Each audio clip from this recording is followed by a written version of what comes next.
Hi, everyone, and welcome. Can everyone hear me? Yeah, good.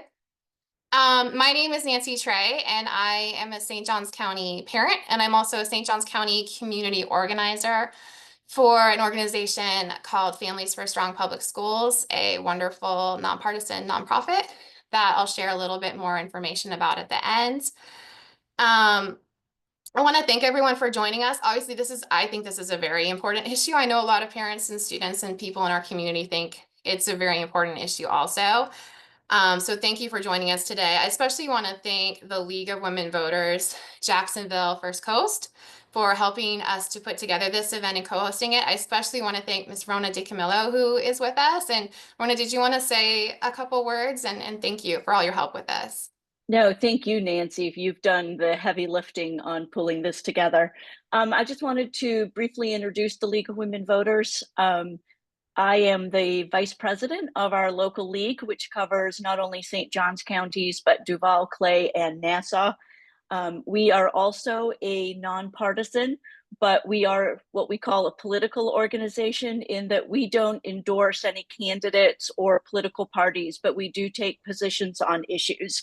And as you can imagine from our name, one of the fundamental missions of the league is around voting rights, but we do take positions and we do advocate for other policy issues, and education is one of them. We often find ourselves focused on our neighbors to the north up in Duval. So when Nancy and Families for Strong Public Schools reached out, we were delighted to co-host this here in St. Johns County. So thank you, Nancy. Sure, thank you. Thanks so much. Just to give you guys some idea of where we're headed with this, we're very fortunate to have Superintendent Tim Forson, who will be joining us shortly. We also have St. Johns County School District CFO Cathy Weber joining us, and we have Don Sapp, who's the Associate Superintendent of Curriculum and Instruction. So we have some fantastic experts who are here that can weigh in and sort of help us muddle through understanding some of these complicated budget issues. We also have two student speakers joining us today. Soham Sheth and Ishikta Kumari. And ultimately, this is all about the students and their futures and their opportunities. So we felt like we would have been doing you all a disservice not to at least hear from a few students. And I'm sure there's plenty of students in our area who could also give some testimony about how great these programs are and how important they are. Just to give you a little background, our original idea was that we would have sort of a town hall event where we would invite representatives, because we saw that our Florida State Senator, who represents all of the St. Johns County School District area, voted in favor of these changes. And also we have 3 House reps that serve different portions of our school district community, and they also voted in favor of it. So we wanted to kind of give them a forum to talk to us about why they were supporting these changes and give their constituents a chance to ask questions. We were not able to connect with our representatives to make that happen. So we're very grateful to have our school district step in to sort of help us understand some of these budget issues. They have a lot of expertise on this. So I think that will be really helpful for us. Just to give a brief parent perspective, I have a 12th grader who's graduating on Monday. His entire schedule has been AP and dual enrollment classes for the past 2 years. They have springboarded him and put him on a trajectory to make his career goals come true. So this is very important to me. My 9th grader is already taking a couple AP classes, and I can see what they're doing for her education. And I have a 6th grader, and the idea of him not having these same opportunities is just a deal breaker for me. It's something that I really want us to protect these programs, and I can't understand why we would do anything that could potentially jeopardize them. So that's just a brief parent perspective. I would like to turn over the floor in a second here to Soham Sheth. Soham is going to be speaking first today on our agenda because he is actually graduating this evening from Creekside High School. So we wanted to give him the chance to speak first and then go off to do all the graduation things that he needs to do. Soham Sheth is the Executive Director of Policy Matters, Inc., a national civics education nonprofit. He's a St. Johns County student at Creekside High School, where he was elected president of his class and the Social Studies Honor Society. This fall, Soham will be studying public policy at the University of Pennsylvania, UPenn. Soham, thank you for joining us. Thanks, Nancy, for the introduction, and thank everybody else for joining us this Friday afternoon. This is very important. meeting. As Nancy mentioned, my high school, Creekside's graduation begins later today. Um, as I've reflected on my high school journey, it's apparent AP has been the cornerstone of my academic career. Over my 4 years at Creekside, I've completed 22 AP classes ranging from calculus to art history, from economics to English lit. Without AP, I'd be the fraction of the mind I am today. And that's exactly what I wanted to discuss. I don't think anybody on either side of this issue seems to dispute the value of an AP class. But what deserves attention is the unparalleled well-roundedness, the sheer abundance of our school's AP offerings provides our students. When I tell my friends from around the country, regardless of school, whether it's district, public, in New York City or in the Midwest, private charter, our school's AP offerings, when I tell them I've taken over 20 AP classes, it simply blows people's minds. It creates different students, ones that know the value of crossing disciplines. Take a good friend of mine. He's just completed his freshman year at Creekside, and in ninth grade, he's enrolled in AP Calculus. He tells me he loves the clear, precise nature of math. He tells me, Soham, as long as you know the formula, you'll find the answer.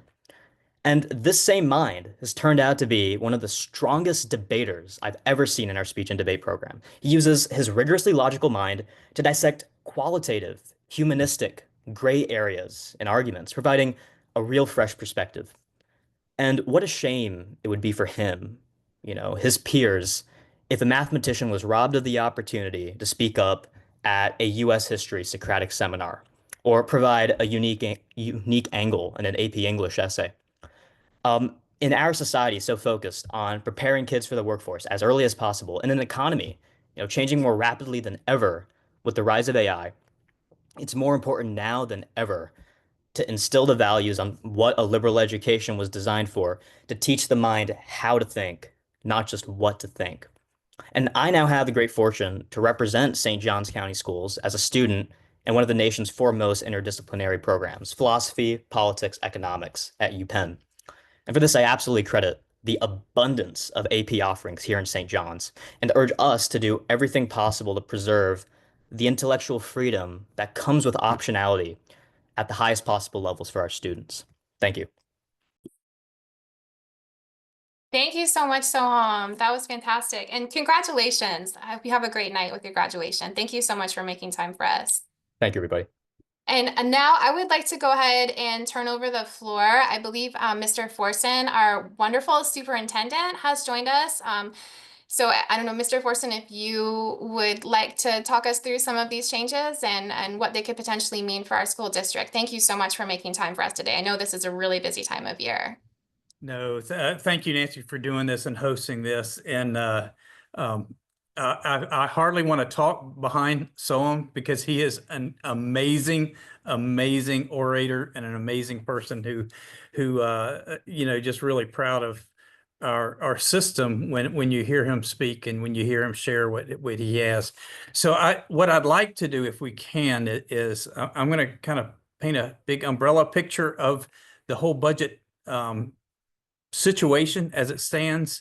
Dawn Sapp, our associate superintendent for curriculum, will get into the specifics of the AP advanced courses, and then ask Cathy Weber even before that to kind of talk about how it's more impactful, I think, than people understand. So let me just kind of share a little bit, if I can. So the current condition and what we've talked about so much is we're seeing from the state legislative body that the intent of cutting the formula, reducing the formula that would be used to support all of those accelerated programs. So it's not just AP. AP is an important one, but it's also IB, AICE, dual enrollment, and also discussion about CAPE, or our CTE areas as well. So in Florida, we have a model that it's really good in the fact that it's fair for any student, whether I'm in St. Johns County, I'm in Columbia County or Hillsborough, wherever. The model is set up so there's a fairly equal distribution of dollars per seat.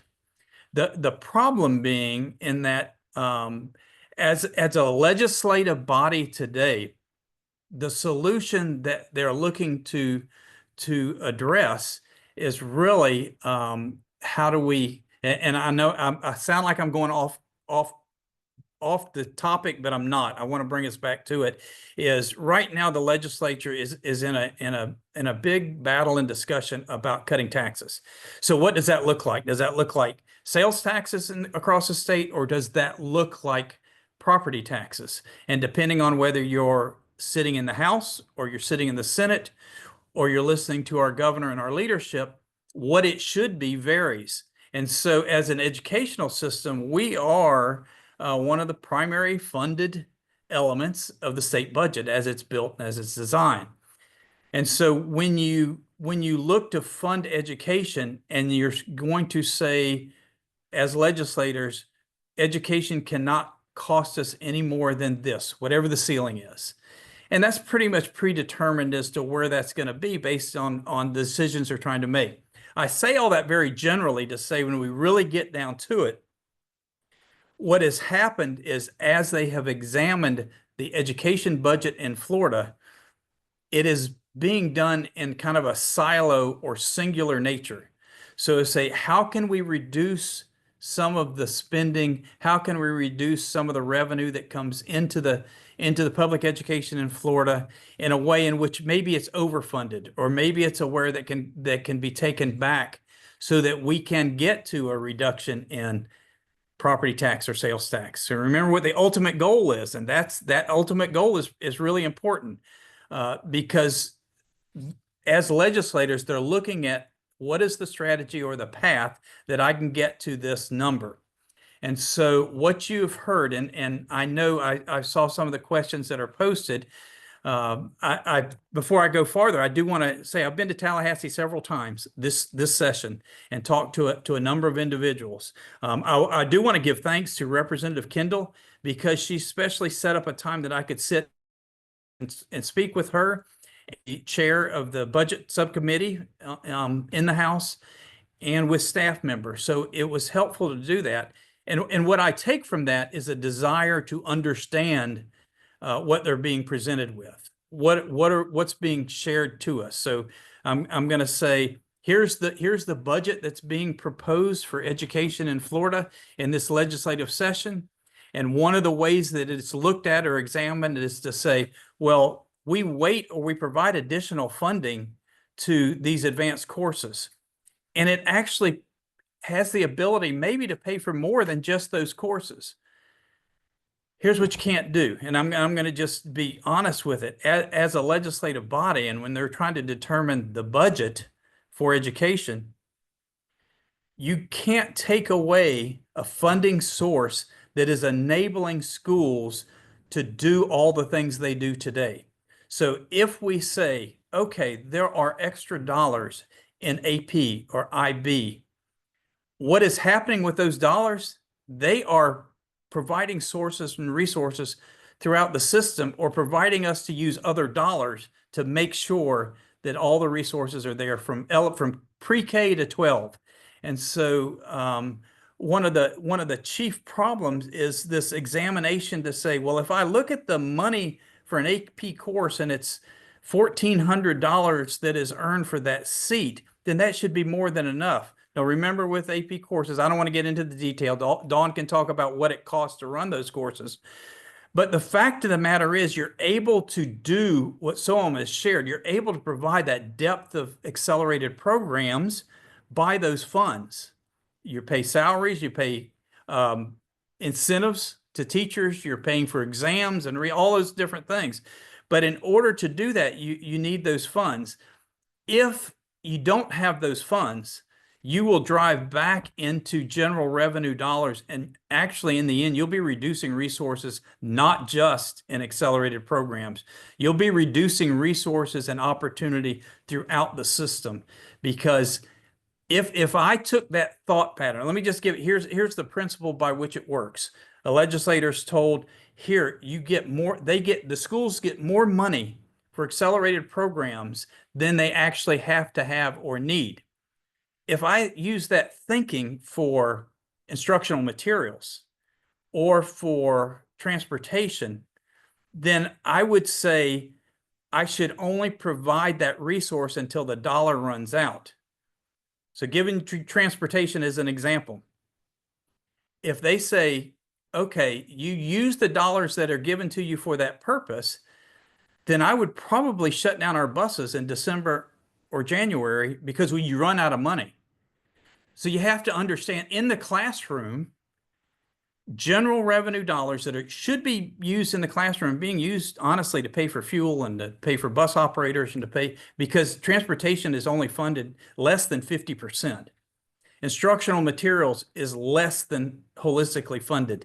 And I'm going to pass in just a second to Cathy Weber, because there are other categories that we are paying for out of the classroom that now is being told by this budget, well, you're going to have to figure out another way, because we're going to reduce this this extra that you might have in advanced courses that we're using to provide fundamental basic needs within the system. So I know it seems somewhat complex. I don't want to confuse it, but I just want to kind of be able to answer questions when it says, because I've seen a couple of the questions says, well, we've given you more money back. We've gotten 60, you know, in the House proposal, $62 on the base allocation. That doesn't keep pace with anything. And with that, I'm going to stop, and I'm going to, if it's okay, Nancy, can I just pass directly to Cathy and let Cathy kind of talk through the whole basis of the budget is going to leave us in a pretty tough spot. Yeah, absolutely. Thank you. Thank you, Cathy, for joining us. Thanks. Thank you, for Mr. Forson. having us. Good afternoon. I'm Cathy Weber. I'm the CFO for the school district. And so Mr. Forson is correct. There is a line for AP AICE. It provides us with additional funds over 1 FTE to provide kind of bonus dollars for those programs at a specific percentage. And so what the state is talking about is reducing that factor, that percentage that they will give us for students that pass. But what they're stating is that they're going to take those dollars and they're going to move them up into what's called the base student allocation. And so they're saying that the money isn't really going away, that the districts still get it. So this is where it puts districts in a very difficult position. When you're only talking about increasing our base student allocation by $60, think about your own home or your own household. $60 based upon what's happening for materials and supplies are not going to cover the normal items that increase every year for us to fund. And so let me give you an example. This is a real example. So in looking at what's being passed across by the House and the Senate for 2025, they're going to increase, and it happens every year. We know this is coming, but it's going to increase what we have to set aside for our Florida retirement system for our teachers and our staff's pension. Well, that's going to go up a percentage. We have to pay that. And so that's got to come out of that's $60 or whatever they add. If they add 30 more to that and make it 90, we're going to pay over $1.4 million. That's just a start. It's probably going to be higher than that right out of the gate because we have to pay FRS. That's a non-negotiable. It's a mandate. The next piece is safety. We're opening up a new school next year, 2 more new schools the following year. The allocation that the state provides us, where we are so appreciative, but it doesn't cover. We choose to have youth resource officers. We choose to have deputies in our schools. Having a deputy is at a cost, but safety is important to this district. We don't want to go in any other direction. And so we have to pay for those youth resource officers out of that bucket as well. And the money we get from the state doesn't cover that. So where does it come out of? It comes out of the base student allocation. Mr. Forson touched on transportation. We do not get, I'm going to say this twice, we do not get enough for transportation. It barely covers close to 50%.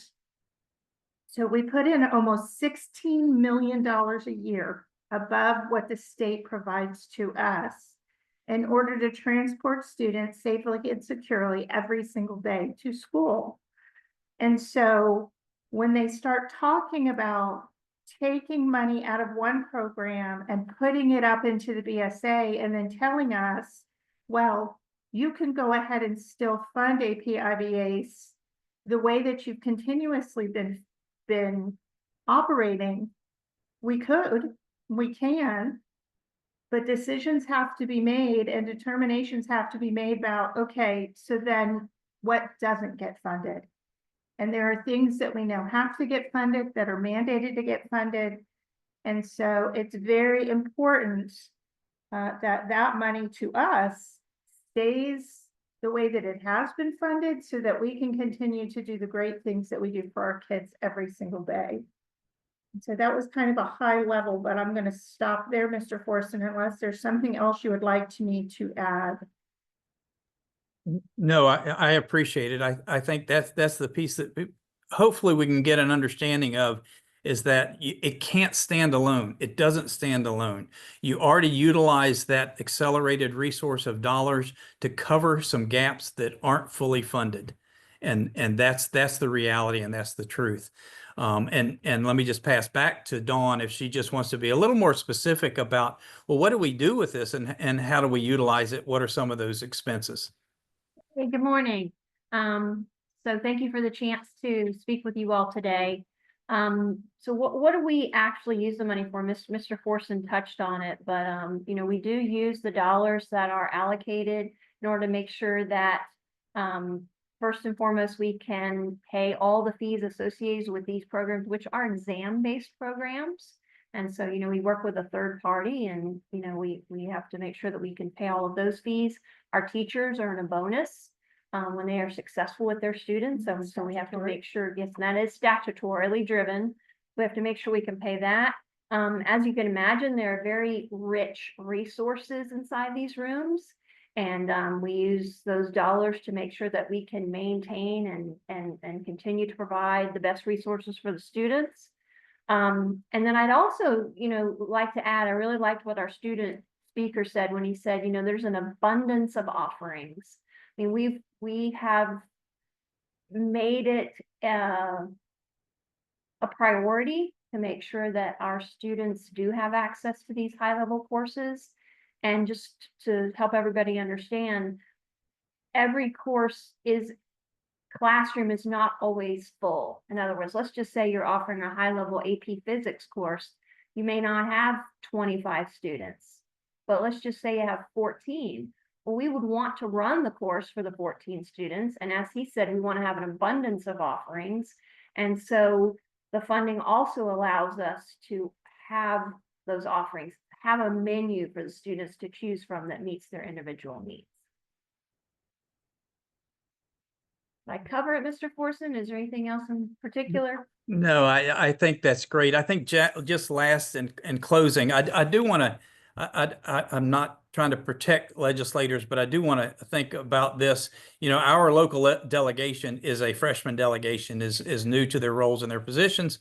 So they're learning and figuring it out as they go. And I appreciate their efforts to try to understand that. Saying that, you know, they're also dealing with healthcare, with corrections, all the different things that are a part of a state budget build. And education is, in Florida, that funding system is fairly complex. But I do think when sometimes they have something placed in front of them, that it has to be accurate. I would give you one example of something that was really bothersome to me, is that when some data was given to our elected officials, the dollars that were spent were accurate. I think the distribution of dollars, where we spent dollars on materials, where we spent it on salaries, but included in this was a very inaccurate and very incorrect data element that they looked at that said, well, your pass rate in this area is less than, in say, AICE and IB were two that were fairly low, were 30-some% or 40%. Well, it wasn't accurate. It wasn't right. It wasn't true. And it wasn't data that we gave them. It was data that somehow was collected, brought together, and placed in front of folks who had a vote. And so that was the piece. If I said there was something that was bothersome, I think educating legislators fully is important, and then educating and making sure they get accurate information as well, because it's easy to, if I only halfway understand it, I might be swayed in a direction that is really not in the best interest of kids. And I'm just going to close by saying all of this is because any of us, all we care about, anyone who's on here probably as well, is the state of Florida. We have to do what's best for kids, for our kids. If we want the future of the state to be the best state in the union, then we have to do that by providing resources to children. And I don't apologize for saying that, and I don't apologize for advocating hard for it along the way. So let me just stop there, Ms. Trey. Thank you. Thank you so much, Mr. Forson and Ms. Sapp and Ms. Weber. I really appreciate your taking the time to walk us through that. And if you have anything further on to add, go right ahead. I'd like to, at this point, we do have one more student speaker who has joined us, and I'd like to give her a chance to talk. And then I believe she may have the first question to kick us off with the first question. And for everybody else who's joining us, we're going to be using the chat to field the questions. So if you have a question for our school district, if you could just go ahead and put it in the chat maybe. And at this point, I would love to introduce to you Ms. Ashikta Kumari. She is currently a junior at Allen Neese High School, where she's been in the IB program for the past 3 years. She is also the youth committee president of the Omid A. Hope Foundation nonprofit. She's part of her school's speech and debate team, and she's a member of DECA. Ishi, thank you so much for joining us today. Thank you so much for having me. Thank you for that introduction, Nancy. Again, my name is Ashikta, and I'm a junior at Neese. I've been in the IB program for the past 3 years, and I've had the wonderful opportunity to take numerous AP courses throughout high school. And what I know is that the courses like AP, IB, AICE do a tremendous job at preparing students for success. I've seen how they allow us to challenge ourselves academically to build a strong foundation for competitive college applications, whether that be earning college credit or even saving money on tuition.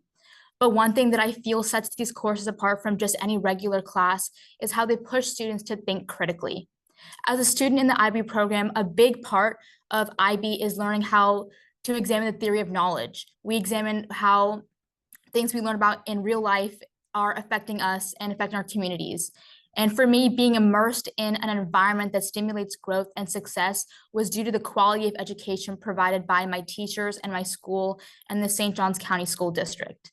Mr. Forson, you mentioned something about how IB and AICE classes have like a 36% acceptance rate, which is a bit surprising for me to hear, because something Neese is very proud of is how our IB program consistently has a nearly 100% pass rate. And I'm certain that this has been due to the quality that our educators have provided and the access to resources that we've had throughout the years of having this program in place. Things like having proper lab equipment and program fees that are covered from teacher training and student support. Our school has always been able to provide that for us. These necessary resources have always been there for students to take advantage of and to be able to be successful because of. I believe that these possible funding cuts to AP, IB, AICE enrollment, all these programs would significantly hinder the quality of education that we receive as students and how well we're even able to access the programs. I know a lot of teachers are already stretched far too thin with the resources they do have, and restricting that further would only be detrimental to their ability to teach effectively, as well as for students' ability to gain meaningfully from what we're learning in the classroom. To close off, I don't think these programs should be a luxury for students to access. I think it's truly essential that everyone has access to higher education. So thank you so much for your time. And I really hope we can try to maintain these programs as much as possible.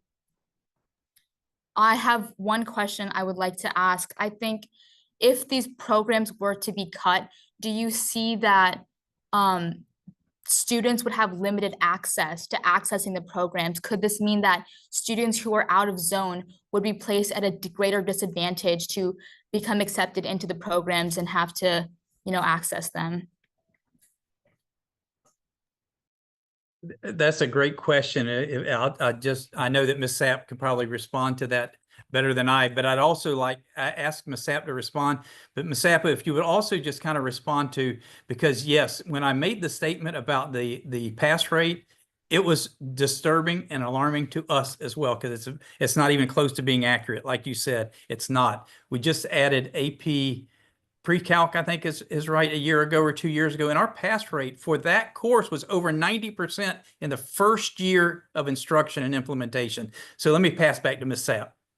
Okay, so just to, I will quickly, we did ask for our actual pass rates, and we are bumping 80% in all of these accelerated programs as far as pass rates. AP is 79.5, ACE 78.1, and IB is 81.7. And that's for all of the exams that our students sit for. So students are very successful in the programs. And as far as what would it look like if the funding is, if we have less funding for the programs, we don't know exactly what it will look like just yet, but I would say that we would anticipate the impact to be the possibility of having a smaller menu. The courses that we offer will be robust and great. We might not be able to offer as many. Some of those smaller sections, could be in jeopardy. And as far as the materials, like you had mentioned, we typically have these really state-of-the-art lab materials and things like that. And that extra funding does help us with those things. So there could be an impact in that arena. Well, but I do want to say we have no intent of not having the programs. We intend to move forward with these programs. Ms. Sapp, thank you for that, because I think that's one of the big concerns. I have that written down in my questions. I think you hear a lot from parents like, okay, well, my students enrolled, like they're scheduled to be in this class next year. What happens if these changes go through? So your answer is that we will still have these courses, but we may have less options in the future, and we may have less materials and less support for these courses as we continue to offer them. Is that correct? That could be, yes. Okay. And Ishikta, I didn't mean to gloss over you. Thank you so much for your statement. That was fantastic. And thank you for making time to join us this week. Like I said, this is such a busy time. I really appreciate it. Thank you. That was wonderful. Thank you so much for having me. I love to be able to advocate for this program that I feel really passionately about them. Awesome. Thank you. Thank you so much. And I only see one question, or maybe one more just popped in the chat. I'm going to go ahead and just start using the chat if that's okay with everybody for some of these questions. I'm sure you can probably see them too, but I'll read this one here from Tracy. It says, is this why the digital design program will be cut at Bartram Trail High School? Can we see a copy of the school financials, including all income, state, county, student parking, and expenditures? For example, what is the money the students pay to park going toward? So Mr. Forson, if you're okay, I'd like to start and then, so I cannot speak to a program that is being cut for next school year. So we'll see if Ms. Sapp or Mr. Forson can answer that. Otherwise, we will certainly make sure that we get an answer and we'll get it to Ms. Trey, and then she can provide that out. What I can speak to are the financials for the school. And then the bigger piece is I'm going to work backwards, because the other question is about students paying to park and where is that money going to. So first of all, parking does not fund staff. Okay, those are two completely different budgets. Parking, right, yes, instructional staff, thank you. Parking is what goes into what's called an internal account for the school, and that allows the school to do specific things with those funds. Now, I will tell you, at a school as big as Bartram Trail High School, that parking lot comes with a lot of expenses. So the first thing right out of the gate is they have parking lot attendants, and there is more than one. So that dollar for those students to park there, the school has to determine how much it's going to cost to pay those parking lot attendants.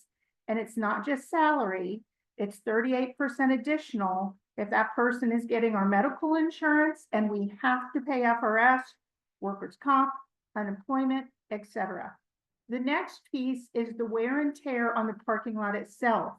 if those students, and I don't know if Bartram Trail is one of them, but if those students are allowed to, those seniors are allowed to paint those parking spaces, somebody has to go back at the end of the year and repaint them black and reline them, and that money comes out of those fees. Any kind of potholes, anything that happens, anything that needs to be repaired in those parking lots with those kids coming and going all year, which there always is, comes out of that, that payment. So I know I just had a senior that graduated 2 years ago. I know what it's like to park at a school, and I understand, and I had the same questions, but hopefully that gives some answers. If the school, for any reason, charges above what that normal wear and tear and the cost of staff is for that parking lot, they should be putting it in the flyer or in the application. But I will tell you, for the most part, the cost is just to survive in the world of parking at the school and make sure that there is somebody there to monitor at all times the students that are coming and going, close the gates, lock the gates, things of that nature. And then I do want to make sure I answer the question. The other piece is, the question is, can we see a copy of the school financials, including all income, state, county, and then I have addressed the parking. So the way that a school is funded is we provide a formula regarding what staffing can be based upon the FTE at a school. Okay, remember, FTE is number of courses. It's not belly buttons. That's how we get funded, based upon number of courses a student takes, not belly buttons. But on top of that state fund we have to pay for custodians, lights, utilities, supplies, your principal. So although I could provide, if anybody wants, what that cost of employees is to Bartram, and then we also give an operating budget to Bartram, and that operating budget is for printers, it's for paper, there's a line item for everything. It's for supplies for cleaning, it is for maintenance to the building. And so every single school is provided with an operating budget throughout the school year in order to be able to maintain the school, pay their staff, all staff, and then we have to remember, outside of that, there are services that the district office also provides. John Sapp has specialists that are experts in the field. ESE has experts in the field that go out, behavior coaches, things of that nature, that go out into our schools to assist our schools that you may not, speech language pathologists, school psychologists, that you may not see every single day, but they are there and they are working for the schools. So I hope that helps give a little more insight into what's happening for every single school in this district. And I can just jump in and say, at our high schools, if you can imagine the building of their master schedule and all the different courses, and deciding, the students get a big voice in deciding which coursework do they want to pursue. And in some cases, a difficult decision may have to be made. I can't verify for you whether or not digital design will still be an option at Bartram, but what I can tell you is we do have to make difficult decisions every year. Our principals do, about sometimes the programming that they can offer. Thank you, Ms. Weather and Ms. Sapp. I see one more question. This might be for you guys also. We have a parent of an IB student at NEAS. A few questions. Does the current FTE have a cap?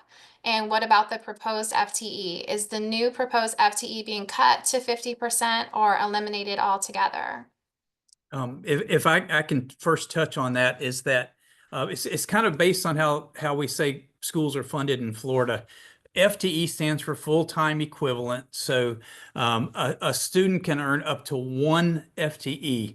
There was a period of time where you actually could earn more than an FTE. If, say, for example, our high schools are 7 period days, And very honestly, you get paid for up to 300 minutes a day. We're slightly over that. And so we carry that burden of paying for that 7th course or part of that 7th course in it, so that there is a cap. And that is statutorily changed the last few years, that even if a student takes an extra course, we can't receive FTE on that extra course. Part of the question was the new proposed FTE being cut to 50% or eliminated altogether. No, so I don't want to confuse it. That's the base FTE to run the school systems across the state of Florida. When we're talking about these accelerated programs, we use the word, really, it's performance funds. And so the dollars you earn in a school district or at a school are based on the success you have in those courses. And that's why pass rates are important. It is important to have the pass rate so that the dollars can come back to ultimately the teacher in some cases and to the school going forward.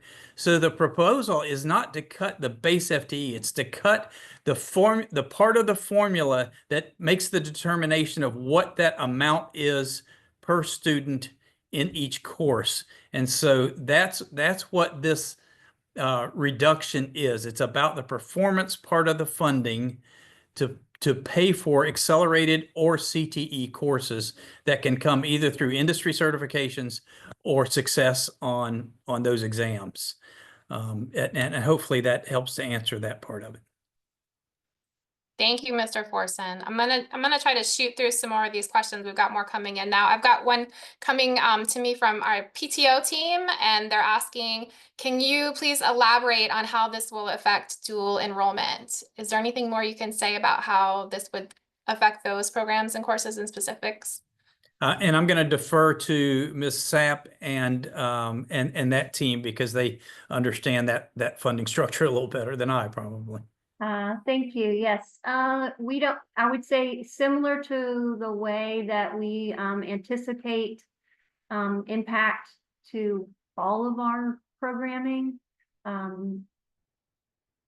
There's no intent to eliminate dual enrollment. We have an obligation to provide that opportunity to students. We have two of our high schools that serve as early college high schools with very rich, programming and dual enrollment. We have a great relationship with St. Johns River State. So we would not anticipate that feeling any different. The only thing I would go back to is sometimes we have been able to run dual enrollment classes that are not full, and the extra funding allows us to do that. So if the funding gets tighter, if we don't have enough interest from students to offer the full course, then we may not be able to offer a specific course. Thank you. I'm going to shoot down one more question here from, I think it's Katie. So as we have to cover a lot of basic needs like transportation, security, laptops, etc., with these quote extra funds, is there a way we can ensure for the state to cover 100% of all the basic needs so that we don't have to stretch the limited funds? That's kind of the $1 million question, I feel like. I wish. You're right. That's the $1 million question right there. And just as you said it, Nancy, it is $40 million question. Yeah, it is the truth in the fact that several they're mandated, they're statutorily required services we have to provide are funded at a low rate. And I'm going to say, because I looked down some of the questions, there's another question follow up about transportation. When we say we're only funded about 50%, we are the most efficient transportation system among 67 school districts. What we call average bus occupancy is many students over what any other, and that hurts. And those parents that are on, I know that hurts our customer service because of that. It absolutely does, but it's trying to do as much as we can to keep the dollar in the classroom. So I don't know if that helps or not. And I would piggyback on that. I don't know how we get more. I wish that we could get more dollars put into the education system. I'm going to be passionate now because I really can't, 28 years in this district, I care about what we do. I wish that was the focus up in Tallahassee. because it is the future. I've seen it with my own children. Dawn has seen it through their own children, and so has Mr. Forson. They've all gone through this great school district. And boy, if we could get them to pour more money into it, I don't know how we do that. I really don't, except to have superintendents and staff members that are willing to talk to our legislators to try and get them to make that the priority, as Mr. Forson did several times during this session. Thank you. And I agree with you on that. I mean, to me, as a parent and a community member, there's just no better investment than education in my mind. I'm going to keep going down the list with another question for you. Thank you guys for hanging with us. Do you foresee some high schools offering more advanced classes while other high schools will have considerably less? Do you see any sort of exacerbation of disparities maybe between high schools because of this? We offer advanced programming across all of our schools. They don't all offer exactly the same thing. We have 2 high schools that are International Baccalaureate, which is IB. We have 2 high schools that are AICE, the Advanced International Certificate of Education through Cambridge. And then all of our high schools dabble in dual enrollment. Some of our high schools have a major focus on dual enrollment, but they don't have some of the other programming. Some of them have their major focus on advanced placement. Of course, they don't have the other programming, but our intent is to make sure that we have accelerated coursework, and not only in the academic side, but also in the career and technical education side. But we have accelerated coursework at every single high school, and a solid menu of options for the students.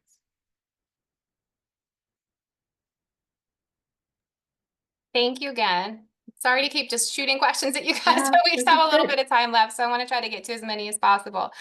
Superintendent Forson referenced the push for property and sales tax cuts as a possible driving factor to these education cuts. How have those goals of tax cuts possibly led to these educational cuts? Can he speak a bit more to that relationship?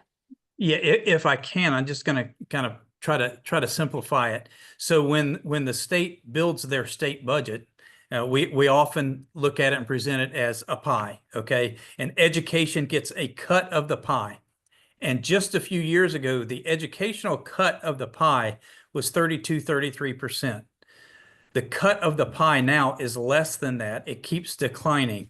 And so what happens, that pie represents the total bucket of state revenue. So when they shrink the total bucket of state revenue, either through property tax reduction or sales tax reduction, then even unless they increase our portion of those state revenues, educational dollars are going to go down. I hope that's clear and understandable. No, that makes sense. And I think we talked a little bit about this next one about the pass rates for ACE, AP, and IB. I don't know if you guys know those off the top of your heads, but if that's something maybe we could share in like a follow-up email with everybody, because it seems like people are curious about that, if that sounds okay. Sure, and I can just type in and I'll say it one more time, but for the 23-24 school year, which was last year, in advanced placement, we had a 79.5% pass rate. So of all the students that took those exams, almost 80% passed. ACE was 78.1 and IB was 81.7. And of note, in all of our programming, which we include CTE, because those are also considered accelerated courses, we have over 17,000 students participating. Wow. Next question, thank you. If AP, IB, et cetera programs are not being cut regardless of funding changes, what do you think will be cut to accommodate the formula change if passed? Will CTE programs remain? I think just in responding, and I think Dawn already responded to that to some degree, what it'll make it hard to do is when master schedules are built at a high school or even at a middle school, any course that is a part of that school is going to have to be full. Seats are going to have to be filled because you only fund it by filling the seats. So when we say the programs aren't going to be cut, they're not. We're going to focus on them, and that's a part of who we are. But what it may be is classes that are tight and full, and the inability to expand or grow maybe as fast as you want to. If you wanted to add a course, and in year 1 and 2, you can't have enough students for it, you're not going to do it. Or if you have courses that year in and year out are kind of on the fringe, I would say, like sometimes AP foreign language courses, it's difficult sometimes to get enough students who do that, or an AP art portfolio. Some of those courses that don't have enough students, those are going to be hard. It's going to be hard for a principal. They're going to have to decide, what am I going to offer and what am I not going to offer? And I hate to say it comes down to numbers, but sometimes it is literally going to come down to numbers to make that determining factor. Thank you, Mr. Forson. I think, Rona, I think maybe we can just take a couple more questions and then we probably need to be respectful of everyone's time and start wrapping up. I know that transportation is just barely 50% state funded as mentioned. Is that comparatively low compared to other districts or typical state funding for student transportation? I would say that that's typical. We hear that across the board. And it's relative, whether you are a smaller district and you have, 4,000 students and you're a big district like ours. It's twofold. We're all having difficulty funding it and we're all having difficulty finding drivers. So shameless plug, if anybody knows somebody that wants to drive a bus, we're hiring. Thank you. I'm going to try to take these two last questions. This first one, as we keep cutting these programs, what happens to IEPs 504 and some of the programs that special needs kids get? If my kid gets into the IB program, et cetera, and they finally cut it all out, what happens to kids who are already in the program? And with the changes in curriculum, this is a long question, curriculum in the Department of Education that our kids are getting, do you feel our children are getting the education necessary to move to college? Will they be competitive outside of Florida? Well, I think our kids have been very successful outside of Florida and have a number of students that get military appointments. Our two students on today, they are the cream of the crop. Honestly, these are high flyers, high performers who pretty much could be successful wherever they choose to go. And so I think that's not going to change. I do want to go back to, though, the first part of the question about IEPs, 504s, and special needs, because that could strike fear into parents. So I want parents to understand that we're not going to back away or step away from services that we need to provide for children. And that's what this is really all about. Let's do what our kids need when they need it. And if we can do that, we're going to be successful. I will say, though, even ESE is another area that is underfunded. So already we are spending dollars beyond the FTE weight, and Cathy, you might want to help me with this, to provide services for students with IEPs or with 504s. I don't know if you want to add to that in any way. I do, because there are instances where we just do what's best for kids. And so some examples are, you may know students that have a para that is assigned directly to them. It's called additional adult assistance. That's not statutorily required for us to provide a teacher in the classroom, a para in the classroom, and then also an additional adult to be with that student all day long. But based upon needs, if our ESE department says that that is a service that needs to be provided so that student can be successful, based upon their IEP meeting, we provide that additional support. And that's kind of a St. Johns County commitment that we have made to our students. Equipment for students. I mean, it's just like, I keep saying it, it's like our homes. The equipment that we need and the resources that we need for these students to be able to be in our schools and thrive in our schools, those prices go up. And although you get a little more dollars for your ESE students, classes are smaller. You don't put necessarily 22 or 25 kids in a classroom. You make them smaller. And so we get very creative as far as funding so that we can make sure that this great group of special students are getting the same experience every day that our gifted students get and your gen ed students get. So everything we talk about has a dollar value, unfortunately. Thank you, Kathy. And I like this last, I think this is the last question we can take, but I like it. I think it's a good wrap up. If this proposed legislation is passed, what is the bottom line? What will the difference for our district be with the increase in base student allocation, but with the proposed decrease in performance funding? So any last thoughts you have about wrapping up? And then I think Rona's going to walk us through some call to action and how to maybe contact our representatives if we have opinions about this. Thank you. If I can just briefly, because that's what we want to know. What's the bottom line? And what we're seeing is kind of a tightening down and I don't want to say strangulation, but a very tough way to fund a budget in education. The bottom line is not just going to be about accelerated courses. I think the bottom line is about being able to pay teachers what they're worth, being able to pay bus drivers and custodians and everyone else to run a system that rewards people who invest in being a part of it. I think is a part of this. So, you know, FTE helps make all of those things happen. So I don't want to close. I want this one opportunity to close, Nancy, too, is the fact that we cannot thank the voters of St. Johns County enough for the support of the 1 mil and the support of the sales tax. I know everyone on here may not have voted for it. I understand that. We all have that ability and that right. Thank God for this country that we have that ability. However, that is a difference maker for us in trying to navigate and move forward. I'm going to say this in the fact that some of the things we want to do in year one of the 1 mil, we may not be able to do in year one because of the decisions that are being made. We might be working hard to preserve the resources we have with some of those dollars. And you know, the other side of it is just trying to keep retaining and rewarding great teachers and great folks in our system. So that's all I had. And I'm sorry, I do have to step out on another call, but very much, Nancy, we appreciate this opportunity to be a part of this. No, we really appreciate you. I know this is such a busy time, so thank you so much. I really, really appreciate it. Thank you. Thank you, Mr. Forson. And thank you, Donna and Ms. Weber. If you need to check out too, we understand. We're just going to go over at this point, kind of wrapping things up and how to contact legislators. Thank you. Thank you. Thanks a lot. Really appreciate it.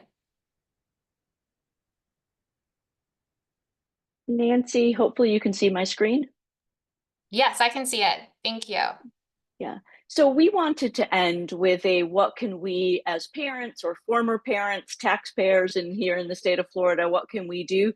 And what we would like to encourage everyone on this call to do is to reach out to our legislatures. And we're going to give you their contact information. And I just wanted to take a minute to say, you know, please contact your own legislators. What we hear is that it's most effective to contact someone that you could vote for. Don't hesitate to contact them. They have staff. They expect to hear from us. We are going to encourage you to contact them by phone, but you know, a handwritten letter if you want, an email or other ways to contact them. And know that when you call, you might just get voicemail. You might get a staff member. So be polite. You are not going to persuade anyone with your great arguments. We want you to keep to the point, discuss only this one issue, and consider making some notes. As I was listening to the call, I was thinking, what would I do if I were to pick up the phone after this, which I intend to do, and call Senator Leake's office, for example? So I would say, my name is Rona D. Camillo. My zip code is 32082. They know that I'm a voter in St. Johns County and that I'm calling today to request that funding dedicated to advanced academics and career education not be cut in the upcoming state budget. This issue is a critical one for the St. Johns County School District. And then we want to make this unique to each of us. Everyone's coming from a different perspective. I no longer have students in the school district. So what I was thinking I would say based on listening is these dollars don't stand alone. These funding cuts will reduce our school district's ability to meet their fundamental needs. Our schools need more funding, not less. And then end with a compliment. I know that Senator Leake cares about public education and would not want to see fewer opportunities for St. Johns County school children. So it's short, to the point. If you get voicemail, great. Have your prepared remarks ready to go. And if you get a staff person, essentially the same thing. What you really want them to do is just make a note so that when Senator Leek asks, what are we getting calls about? He's getting a lot of calls about public school funding. Here is a QR code. If you want to grab your phone, it'll take you to the page where you can find the contact information for Senator Leek. Senator Leek covers all of St. Johns County, but if you're calling from Putnam or Flagler, he also covers those counties. I think Nancy mentioned at the top of the call that St. Johns County is actually split into 3 different districts for our state representatives. State Representative Kim Kendall is up here in the northern part of the county. Sam Greco is kind of along the beach, St. Augustine Beach and south. And then Judson Sapp covers the rest of the southern portion of our county. So this is a case of please make sure you know who is your state rep and contact your state rep. And finally, we just really, that's our call to action. We thank you for showing up today. You've already shown that you care about our public education. You care about education here in St. Johns County, but please make some calls so that our legislators, as they return to Tallahassee after Memorial Day, I believe is the latest I saw, that they have heard from parents, they have heard from residents that we care about school funding desperately here in St. Johns County. Nancy? Thank you, Rona. That was like the perfect way to wrap this up. And I really want to emphasize to people, there's still time that these budget changes, they have a lot of popularity in the House and the Senate, but they are not finalized yet. So if you want to weigh in and you want to make your voice heard now is the perfect time to do that. If you care about these opportunities, if you care about these programs in our schools, this is the absolute. She's given you all the information you need about how to contact your reps. I just want to give a shout out to Families for Strong Public Schools. Like I said, they're dedicated to centering our students in education by empowering parents to support a strong public education agenda at all levels of government. They're really the best resource that I found in Florida to sort of stay on top of, like, a lot of this legislative stuff is very confusing and tricky. And it's a great way to, if you follow them on social media or if you sign up for their emails, go to their website, sign up to volunteer.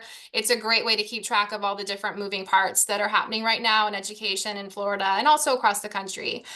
We will be sending a follow-up email to everyone who registered for this call and sharing some more information and how to contact your reps. And we've also been recording this, so I'm hoping I'll be able to share that video as well, because I realize we're meeting during the school/work day. So not everybody who maybe wanted to join can join us. And again, I just want to thank Brona and the League of Women Voters, Jacksonville First Coast.